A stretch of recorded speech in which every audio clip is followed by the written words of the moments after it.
यहाँ क्या कर रहा है? जा यहाँ से। मुझे भी तुम्हारे साथ खेलना है। नहीं, हमें नहीं खेलना तुम्हारे साथ। क्यों? क्योंकि तुम मनहूस हो। अगर हम तुम्हारे साथ खेलेंगे तो हमें पिशाच खा जाएंगे। हाँ, तुम मनहूस हो। मेरे दोस्त बनोगे? खेलोगे मेरे साथ? बचपन से ही आयुष ने अपमान का दंड सहा था।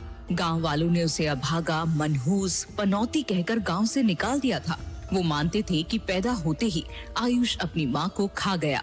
3 दिन बाद पिता चल बसे और कुछ दिन बाद गांव के 8 लोग भी अकाल मौत मर गए।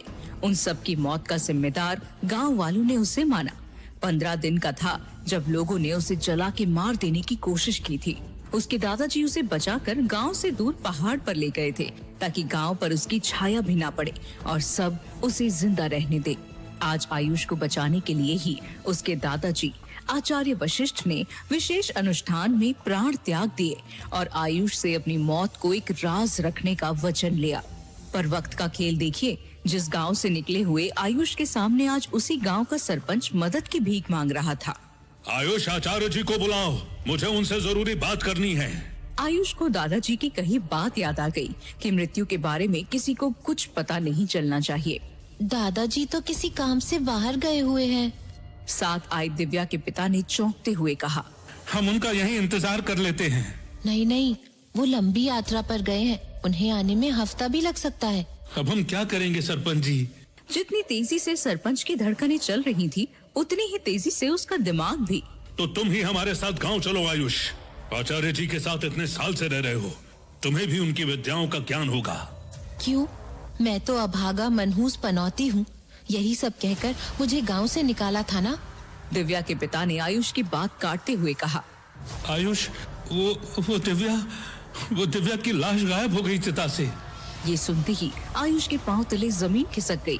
दिव्या ही वो अकेली लड़की थी जिसने बचपन में आयुष की तरफ दोस्ती का हाथ बढ़ाया था। मेरे दोस्त बनोगे? खेलोगे मेरे साथ? आयुष को समझते हुए देर नहीं लगी कि अगर दिव्या का शरीर गायब हुआ है तो वो आज रात एक पिशाच के रूप में गांव जरूर आएगी। इस गांव में सदियों से ऐसा ही होता आया है। जिस किसी का भी शरीर गायब होता है वो फिर पिशाच बनकर गांव में तांडव मचा देता है। आज तक दादाजी गांव वालों की रक्षा करते आए हैं और अब उनकी मृत्यु के बाद ये जिम्मेदारी आयुष की थी। एक पल के लिए आयुष के मन में आया कि वो गांव वालों को मरने के लिए छोड़ दे, पर फिर उसे दादाजी की बात याद आई। दादाजी हमेशा कहा करते थे, जो भले लोग होते हैं मुसीबत के वक्त किसी का साथ नहीं छोड़ते। आयुष बिना कुछ कहे घर में गया और कुछ पलों बाद दादाजी की ही तिलिस्मानी चंद्रहास लेकर बाहर आया। आयुष ने कभी सपने में भी नहीं सोचा था कि जिस लड़की से वो प्रेम करता था उसी की जान लेने के लिए अब वो गांव की तरफ निकल चुका था। वहीं दूसरी तरफ ढलती हुई शाम में आयुष ने जैसे ही गांव की दहलीज पर कदम रखा तो अचानक से तेज हवाएं चलने लगी। आयुष अब तक समझ चुका था कि आज जो इस गांव में होने वाला है वो बहुत ही खौफनाक होगा। काश उसके दादाजी जिंदा होते। उन्होंने अपने जीते जी कई खूंखार पिशाचों का सामना कर उन्हें हराया था, पर ये पहली बार था जब खुद आयुष को किसी पिशाच का सामना करना था। मन में डर तो था, पर वो जानता था कि किसी भी हाल में वो दादाजी को किए अपने वादे को निभाएगा। जैसे ही आयुष सरपंच और बंसीलाल के साथ गांव के बीच में पहुंचा तो अचानक से गांव वालों ने आयुष को घेर लिया। सरपंच जी, जिस मनहूस को हमने सालों तक गांव से बाहर रखा, आज इतने मनहूस दिन आप उसी को भीतर ले आए। वो जैसे ही आयुष की तरफ बढ़ी तो अचानक से आसमान से एक उड़ती हुई चील ललिता की तरफ लपकी। इससे गांव वाले दंग रह गए। इससे पहले वो चील ललिता को नुकसान पहुंचाती, आयुष ने उस चील को अपनी तलवार से काट दिया। जैसे ही वो चील जमीन पर गिरी तो गांव वाले दंग रह गए। ये सिर्फ एक चील की खाल थी। ये मंजर देख ललिता भी कांप उठी। आयुष ने गांव वालों की तरफ देखते हुए कहा, सूरज ढल चुका है। आज की रात इस गांव में जो तांडव होगा उससे निपटने के लिए आपके पास 2 ही रास्ते हैं। या तो मुझे इस गांव से बाहर भेजकर अपनी मौत को निमंत्रण दे, या फिर जान प्यारी है तो जो मैं कहता हूँ वो करे। हम वही करेंगे जो तुम कहोगे आयुष। अपने घर जाकर रोशनी जला दो। कुछ भी हो जाए, कैसी भी आवाजें आए, कोई भी चीखे या चिल्लाए, किसी भी हाल में घर से बाहर कदम नहीं रखना है। इससे पहले आयुष अपनी बात पूरी कर पाता, अचानक से गांव की बिजली चली गई, हवाएं शांत हो गई। ये एक बड़ी अनहोनी की दस्तक थी। गांव वाले हैरान थे कि तभी आयुष ने चीखते हुए कहा, जल्दी जाओ, मोमबत्ती, लालटेन जो मिले उसे जलाओ और अपने घर के बाहर टांग दो। दरवाजे पर कोई भी दस्तक हो, किसी भी कीमत पर सुबह होने से पहले बाहर मत आना।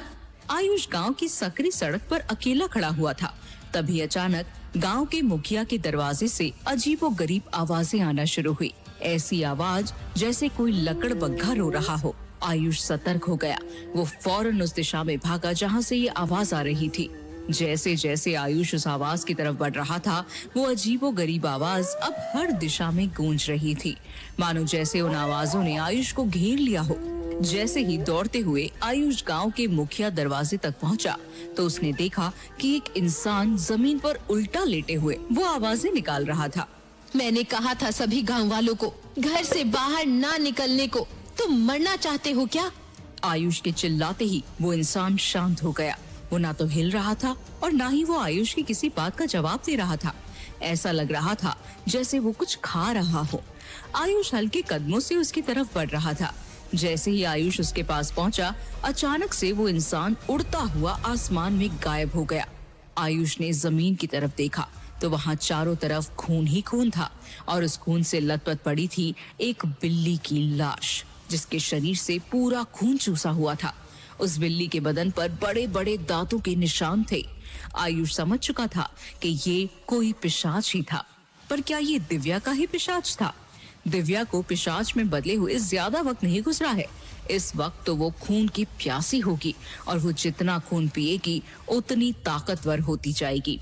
फिर उसे हरा पाना आसान नहीं होगा।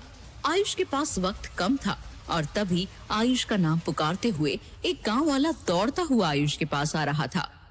आयुष, आयुष, वो दिव्या बंसीलाल जी के घर में दिव्या वहीं दिखी थी। आयुष के होश उड़ चुके थे। दिव्या अपनी खून की प्यास बुझाने के लिए खुद अपने ही घर पहुंच चुकी थी। गांव के मुख्य दरवाजे से दिव्या का घर थोड़ी दूरी पर था।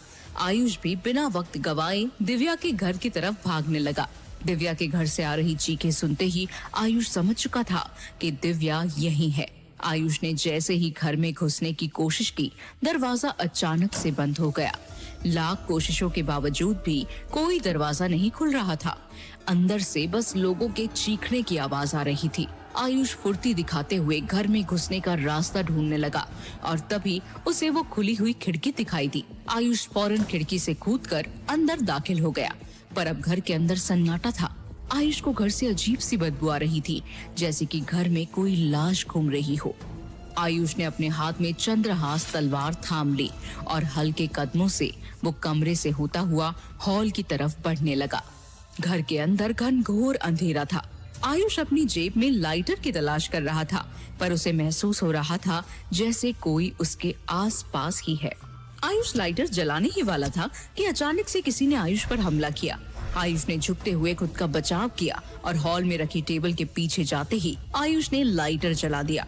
लाइटर की रोशनी में आयुष दिव्या का सामना करने के लिए जैसे ही खड़ा हुआ, कई लोग आयुष को घेर कर खड़े हो गए।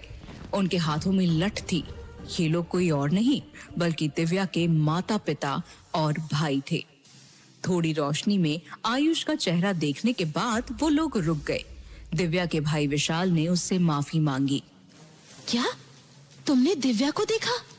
दिव्या का नाम सुनते ही विशाल के रोंगटे खड़े हो गए थे। उसने बताया कि उसने दिव्या को देखा था। उसके बाल हवा में लहरा रहे थे, उसकी आंखें लाल थी और उसके दांत बड़े और नुकीले थे। लग रहा था जैसे वो दिव्या नहीं बल्कि कोई शैतान है। उसने विशाल पर हमला किया, फिर अचानक न जाने कहां गायब हो गई।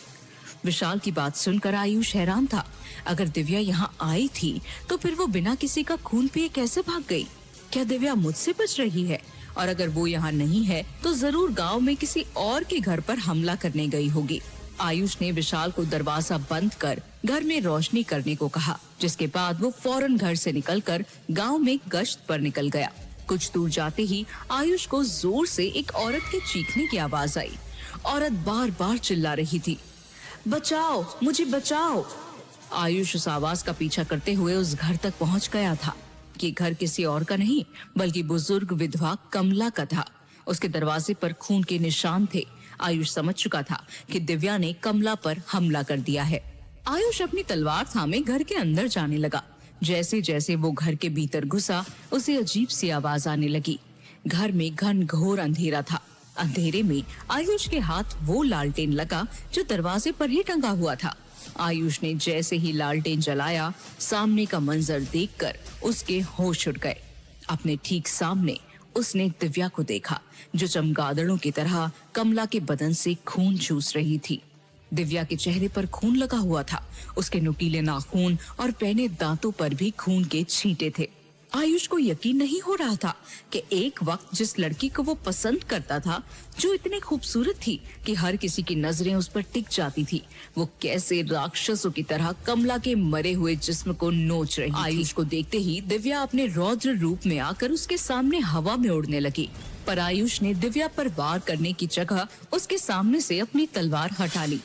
आयुष ने दर्द भरी आवाज में कहा, दिव्या, तुम पिशाच नहीं हो, तुम खुद पर काबू कर सकती हो। पर आयुष की बात सुनने की बजाय दिव्या उसे हुंकारते हुए घूर रही थी। दिव्या के चेहरे पर एक अजीब सी हंसी थी और उसने फौरन ही आयुष पर हमला कर दिया। आयुष ने चंद्रहास तलवार का इस्तेमाल कर खुद को बचा तो लिया, पर वो उस तलवार का सहारा दिव्या को मारने के लिए नहीं कर रहा था। आयुष को अभी भी लगता था कि इस हैवान नुमा शरीर के अंदर दिव्या अभी भी जिंदा है। दिव्या, मैं आयुष हूँ, तुम्हारा दोस्त। तुमने हमेशा से दूसरों की मदद की है और आज तुम बेकसूर लोगों का खून पी रही हो। मैं तुम्हें ऐसा नहीं करने दूंगा दिव्या, मेरी मदद करो, मैं तुम्हें रोक सकता हूँ। और अचानक से दिव्या रुक गई। एक पल के लिए लगा जैसे दिव्या ने आयुष की पुकार सुन ली है, पर अगले ही पल दिव्या जोर से चीखी और उसकी आवाज की तीव्रता से सारे खिड़की दरवाजे टूट गए। आयुष भी उड़ता हुआ घर के बाहर जा गिरा। इससे पहले आयुष खुद को संभाल पाता, उसने देखा कि दिव्या अपने दांतों से कमला के जिस्म को दबोचे उड़ते हुए जंगल की तरफ जा रही थी। भले ही आयुष एक समय दिव्या से प्रेम करता था, पर इस वक्त उसका कर्तव्य था गांव वालों की जान बचाना। और आयुष के दादाजी ने हमेशा उसे सिखाया था, मनुष्य का कर्तव्य किसी भी भावना से बड़ा होता है। मर जाना, पर अपने कर्तव्य से पीछे मत हटना। आखिर आयुष ने अपनी चंद्रहास तलवार को अपने हाथों में थाम ही लिया। गांव वालों की जान बचाने के लिए आयुष दिव्या के पिशाच को मारने के लिए तैयार था। बिना वक्त गवाए आयुष दिव्या के पीछे जंगल की ओर भागा। दिव्या उड़ते हुए जंगल में गायब होने ही वाली थी कि आयुष ने अपनी जेब से मरे हुए चील के नाखूनों को निकाला और दिव्या पर निशाना साधते हुए उन नाखूनों को दिव्या की तरफ फेंका। उन नाखूनों के वार ने दिव्या को इतनी तेज झटका दिया कि वो जमीन पर आ गिरी। कमला का जिस्म भी दिव्या के साथ ही गिर चुका था। दिव्या ने जैसे ही पलट कर देखा तो आयुष अपनी तलवार थामे दिव्या के सामने खड़ा था। चांदनी रात में उस तलवार की रोशनी ने दिव्या को और कमजोर कर दिया था। आयुष ने नम आंखों से दिव्या की तरफ देखते हुए कहा, मुझे माफ कर देना दिव्या, मुझे तुम्हें मुक्ति देनी ही होगी।